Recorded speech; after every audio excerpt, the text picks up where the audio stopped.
اعوذ باللہ من الشیطان الرجیم بسم اللہ الرحمن الرحیم وَإِذْ قَالَ مُوسَىٰ لِقَوْمِهِ إِنَّ اللَّهَ يَأْمُرُكُمْ أَن تَذْبَحُوا بَقَرَةً، اور یاد کرو جب کہ موسیٰ نے اپنی قوم سے کہا یقیناً اللہ تمہیں حکم دیتا ہے کہ گائے کو ذبح کرو۔ یہ واقعہ میں پہلے آپ کو بتا دوں، پھر ہم یہ آیات تیزی سے پڑھ لیں گے۔ بنی اسرائیل میں ایک شخص قتل ہو گیا، عامل نامی، اور قاتل کا پتہ نہیں چل رہا تھا۔ اللہ تعالیٰ نے حضرت موسیٰ کے ذریعے سے حکم دیا کہ ایک گائے کو ذبح کرو اور اس کے جسم کے ایک ٹکڑے سے اس مردے کو چھوؤ، وہ جی اٹھے گا اور وہ بتا دے گا میرا قاتل کون ہے۔ اب یہ معجزات کی شکل ہے جو بار بار آ رہے ہیں، اور سابق اس امت کے اندر معجزات کا آپ کو بہت عمل دخل ملے گا۔ اس میں ایک تو یہ کہ گائے کو ذبح کرنا، وہ گائے کے تقدس کا جو ان کے دل میں ذہن میں تھا، تو ذبح کرنے سے اس کے اوپر بھی گویا کہ ایک تلوار چلائی گئی، اور پھر انہیں دکھا بھی دیا گیا کہ ایک آدمی زندہ بھی ہو سکتا ہے، بعد سے بعد الموت کا بھی ایک نقشہ دکھا دیا گیا انہیں۔ لیکن انہیں جب یہ حکم ملا اور ان کے دلوں کے اندر وہ بچڑے کی اور گائے کی تقدیس جو ہے وہ پلی ہوئی تھی، اب انہوں نے سوال کر کے کسی طریقے سے بچنے کے لیے مین میخ نکالی، کیسی گائے ہو، کیا رنگ ہو، کس طرح کی ہو، کس عمر کی ہو۔ بالآخر یہ کہ جب ہر طرف سے گھیراؤ ان کا ہو گیا اور سب چیزیں جو ہے ان کے سامنے واضح کر دی گئی، تب انہوں نے یوں سمجھیے چاروں ناچار بادل ناخواستہ اس حکم پر عمل کیا۔ بس اب ترجمہ کر لیجئے۔ وَإِذْ قَالَ مُوسَىٰ لِقَوْمِهِ إِنَّ اللَّهَ يَأْمُرُكُمْ أَن تَذْبَحُوا بَقَرَةً، اور یاد کرو جب کہ موسیٰ نے کہا اپنی قوم سے کہ اللہ حکم دیتا ہے تمہیں کہ ایک گائے کو ذبح کرو۔ قَالُوا أَتَتَّخِذُنَا هُزُوًا، انہوں نے کہا کہ آپ ہمارے ساتھ کوئی ٹھٹھا کر رہے ہیں، مذاق اڑا رہے ہیں، یہ کیا بات آپ کہہ رہے ہیں؟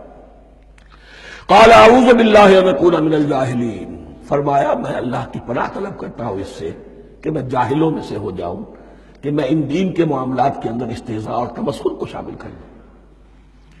قَالُوا ادْعُ لَنَا رَبَّكَ يُبَيِّن لَنَا مَا هِیَ، اب انہوں نے کہا اچھا ایسی بات ہے تو ذرا اپنے رب سے دعا کیجئے کہ وہ ہم پر واضح کر دے کہ وہ کیسی ہو۔ قَالَ إِنَّهُ يَقُولُ، حضرت موسیٰ نے فرمایا اللہ تعالیٰ فرماتا ہے إِنَّهَا بَقَرَةٌ لَا فَارِضٌ وَلَا بِكْرٌ، وہ ایک ایسی گائے ہونی چاہیے کہ جو نہ بوڑھی ہو نہ بالکل بچیا ہو، عَوَانٌ بَيْنَ ذَلِكَ، ان کے بین بین ہو۔ فَفَعَلُوا مَا تُؤْمَرُونَ، تو اب کر گزرو جو تمہیں حکم دیا گیا۔ قَالُوا ادْعُ لَنَا رَبَّكَ يُبَيِّن لَنَا مَا لَوْنُهَا، اب انہوں نے پھر کہا ذرا ایک دفعہ اور دعا کیجئے اپنے رب سے، وہ ہمیں بتا دے اس کا رنگ کیسا ہونا چاہیے۔ قَالَ إِنَّهُ يَقُولُ إِنَّهَا بَقَرَةٌ صَفْرَاءُ فَاقِعٌ لَوْنُهَا تَسُرُّ النَّاظِرِينَ، فرمایا اللہ فرماتا ہے کہ وہ گائے ایسی ہونی چاہیے زرد رنگ، شوخ رنگ، شوخ زرد رنگ کی، چمکیلی، جو دیکھنے والوں کو خوب اچھی لگے، پسند آئے، دل میں کھپ جانے والی۔ اب جو زیادہ سے زیادہ ان کے ہاں مقدس سمجھے جاتے تھی گائے، رفتہ رفتہ سوال کر کے اگر پہلے ہی حکم پر وہ کر دیتے تو کسی بھی گائے کو ذبح کر دیتے۔ لیکن یہاں گھیراؤ ان کا ہو رہا ہے کہ جس کی تقدس کا ان کے ذہن میں زیادہ سے زیادہ تاثر ہے اسی کو واضح کیا جائے۔ قَالُوا ادْعُ لَنَا رَبَّكَ يُبَيِّن لَنَا مَا هِیَ، پھر انہوں نے کہا ذرا اللہ سے دعا کیجئے اور وہ ہمیں یہ بتائے کہ وہ کیسی ہو۔ ان البقرہ تشابہ علینا، یقیناً ہم کچھ شبے میں پڑ گئے ہیں، یہ گائے کا معاملہ مشتبہ ہو گیا ہے ہم پر۔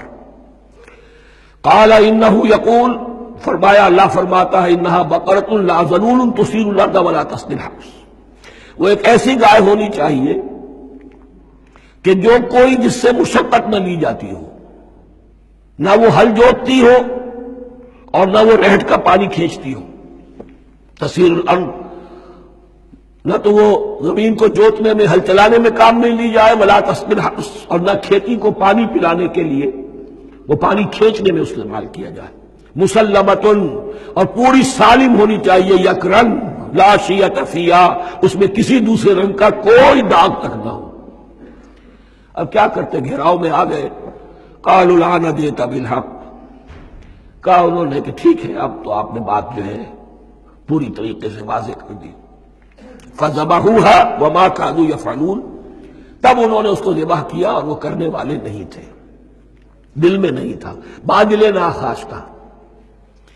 اب دیکھیے یہاں ترتیب ذرا واقعے کی جو ہے مختلف ہو گئی ہے۔ جو اس ذبح بقرہ کا سبب تھا وہ بعد میں بیان ہو رہا ہے یہاں۔ تورات میں چونکہ واقعات کو اس طریقے سے بیان کیا ہے لہذا وہاں ترتیب دوسری ہے۔ وَإِذْ قَتَلْتُمْ نَفْسًا فَادَّارَأْتُمْ فِيهَا، اور یاد کرو جب کہ تم نے ایک جان کو قتل کیا تھا اور اس کا الزام تم ایک دوسرے پر لگا رہے تھے، یعنی کسی کا پتہ نہیں چل رہا تھا قاتل کون ہے۔ وَاللَّهُ مُخْرِجٌ مَا كُنتُمْ تَكْتُمُونَ، اور اللہ تعالیٰ فیصلہ کر چکا تھا کہ جو کچھ تم چھپا رہے ہو اسے نکال کر رہے گا، واضح کرے گا۔ فَقُلْ اضْرِبُوهُ بِبَعْضِهَا، تو ہم نے حکم دیا کہ اس کی لاش کو اس گائے کے ایک ٹکڑے سے، اس کے جسم کے ایک حصے سے ضرب لگاؤ۔ كَذَلِكَ يُحْيِي اللَّهُ الْمَوْتَىٰ، اور دیکھو اس طریقے سے اللہ مردوں کو زندہ کر دے گا۔ تھوڑی دیر کے لیے وہ زندہ ہوا اور اس نے اپنے قاتل کا نام بتا دیا۔ وَيُرِيكُمْ آيَاتِهِ لَعَلَّكُمْ تَعْقِلُونَ، اور وہ تمہیں دکھاتا ہے اپنی آیات تاکہ تم عقل سے کام لو۔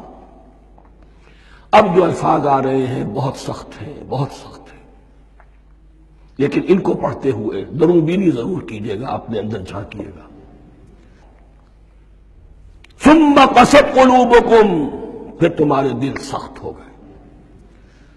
جب دین میں ہیلے بہانے نکالے جانے لگے اور ہیلوں بہانوں کے ذریعے سے شریعت کے احکام سے بچا جائے، اللہ کو دھوکہ دینے کی کوشش کی جائے، اس کا جو نتیجہ نکلتا ہے وہ دل کی سختی۔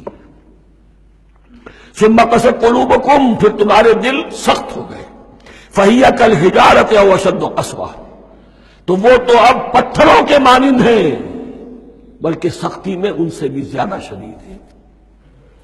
یہ ویسے بھی فصاحت اور بلاغت کا بھی بڑا ایک عمدہ مقام ہے قرآن کا۔ وَإِنَّ مِنَ الْحِجَارَةِ لَمَا يَتَفَجَّرُ مِنْهُ الْأَنْهَارُ، پتھروں میں سے تو ایسے بھی ہوتے ہیں جن میں سے چشمے پھوٹ بہتے ہیں۔ وَإِنَّ مِنْهَا لَمَا يَشَقَّقُ فَيَخْرُجُ مِنْهُ الْمَاءُ، اور ایسے بھی ہیں جو شق ہو جاتے ہیں، پتھر چٹانیں، ان میں سے پانی برآمد ہو جاتا ہے۔ وَإِنَّ مِنْهَا لَمَا يَهْبِطُ مِنْ خَشْيَةِ اللَّهِ، اور ان میں وہ بھی ہوتے ہیں جو اللہ کے خوف سے گر پڑتے ہیں۔ وَمَا اللَّهُ بِغَافِلٍ عَمَّا تَعْمَلُونَ، اور اللہ تعالیٰ غافل نہیں ہے اس سے جو تم کر رہے ہو۔ یہ کیفیت جو ہے ثُمَّ قَسَتْ قُلُوبُكُمْ فَهِيَ كَالْحِجَارَةِ أَوْ أَشَدُّ قَسْوَةً، ہے کون؟ یا بنی اسرائیل اذکروا نعمتی التي انعمت علیکم وانی فضلتکم علی العالمین، جن پر 1400 برس ایسے گزرے کہ کوئی لمحہ ایسا نہ تھا کہ نبی موجود نہ ہو، جنہیں 3 کتابیں دی گئیں۔ لیکن یہ کہ اپنی بدعملی، عقائد میں بھی نیند بیخ کر کے اپنے آپ کو بچانے کے راستے نکال لینا، اعمال میں بھی ہیلوں کے ذریعے سے، کتاب الحیل کے ذریعے سے اپنے آپ کو ذمہ داریوں سے مبرہ کر لینا، اس کا نتیجہ پھر یہ نکلتا ہے۔ اللہ تعالیٰ مجھے اور آپ کو اس انجام بد سے بچائے۔ صدق اللہ العظیم۔